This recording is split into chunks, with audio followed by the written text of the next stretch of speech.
Some days you think you've seen it all. You think your heart has been hardened just enough to handle the tough moments. And then a day comes along that proves you wrong. It starts with a flicker of movement in your periphery, something that pulls your focus. And in an instant, your whole world narrows down to one tiny, desperate life. That's what happened today. We were holding a kitten that was taking its last breath, a life fading before it had barely begun. Let me back up. Our day started like any other. We were out on our usual route, feeding the community cats that rely on us. There's a whole network of them, each with their own personality, their own story. And among them was this one sweet, timid calico mama.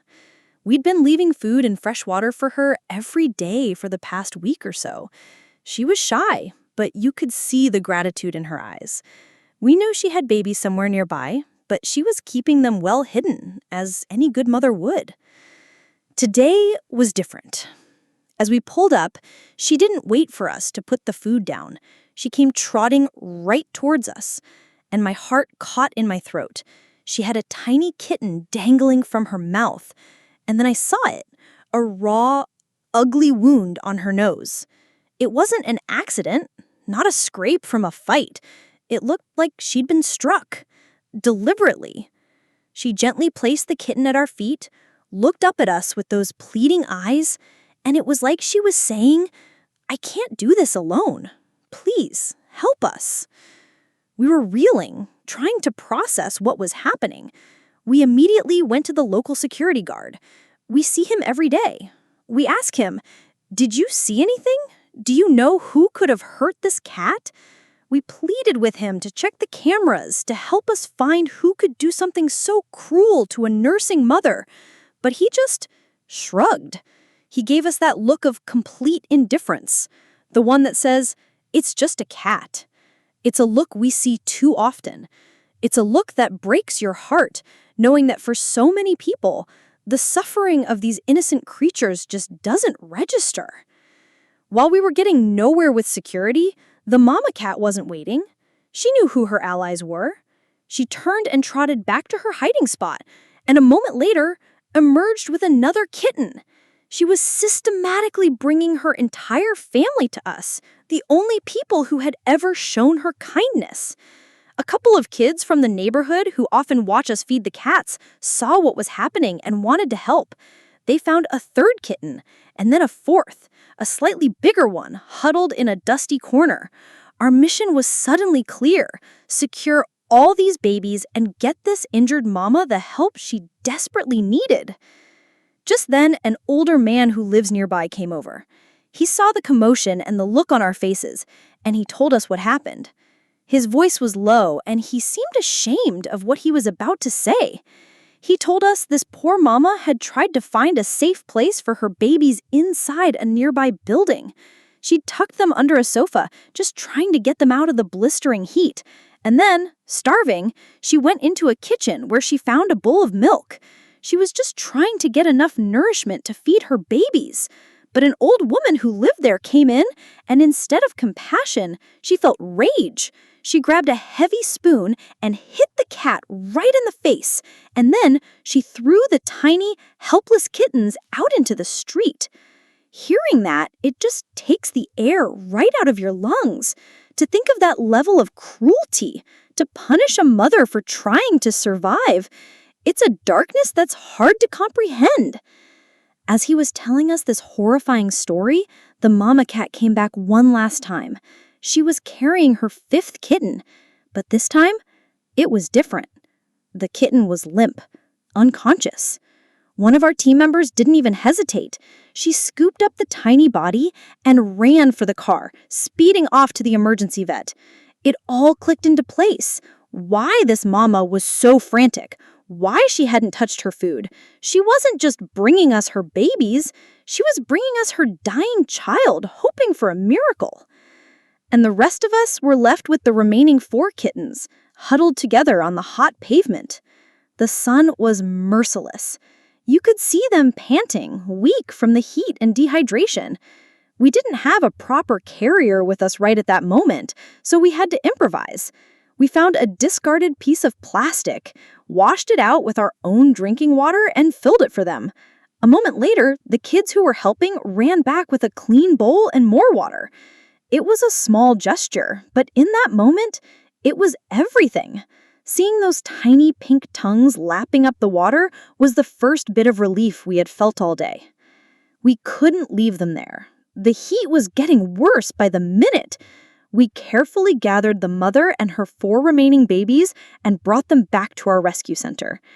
Getting them inside, into the cool air, felt like a massive victory. But the fight wasn't over.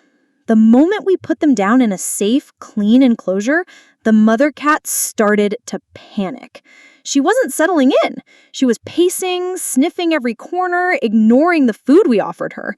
She was looking for her 5th baby. Then the phone rang. It was our team member at the vet. The news was a mix of good and bad.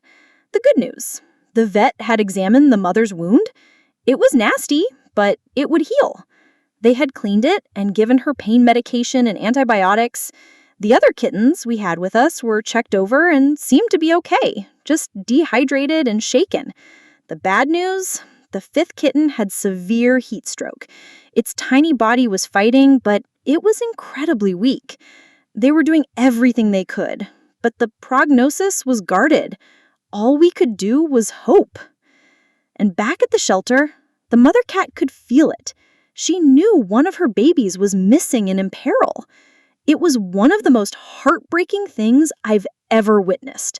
She would nurse the other 4, but then she'd get up and go from one side of the enclosure to the other, making these soft, questioning chirps. She was counting her children, and the count was wrong. Her love and her worry were so powerful, so tangible. You could feel it in the air. She was a mother, grieving and terrified, and all we could do was sit with her and let her know she wasn't alone anymore.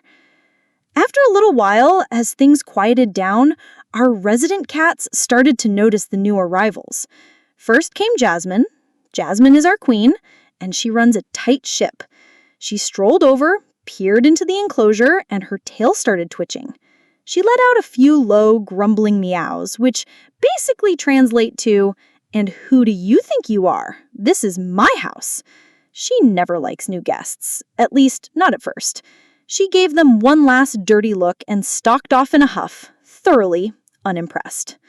But then Luna came to investigate. Luna is our gentle soul, our official welcomer. She approached slowly, with soft eyes and a curious tilt to her head. The kittens, seeing her calm energy, started to get brave. One little one poked its head out, and Luna responded with a gentle, slow blink, the ultimate sign of trust in the cat world. Soon, the kittens were batting at her tail through the enclosure, and Luna was purring, completely smitten. They were playing. They were actually playing.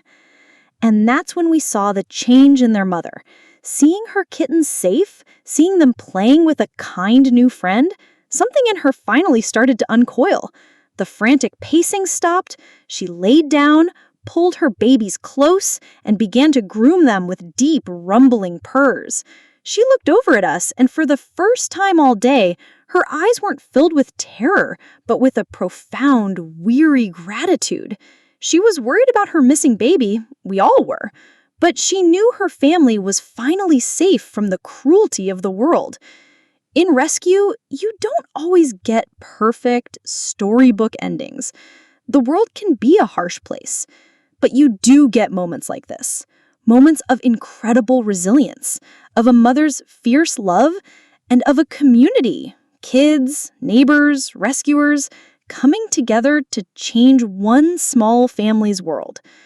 Tonight, this mother and her babies are sleeping soundly in a soft bed with full bellies and a friend named Luna watching over them. They are safe. They are loved. And for the little ones still fighting at the vet, we are pouring all of our hope into his survival. And no matter what, we will be here for this family, for the rest of their journey, from this heartbreaking beginning to the happy, healthy future they so richly deserve.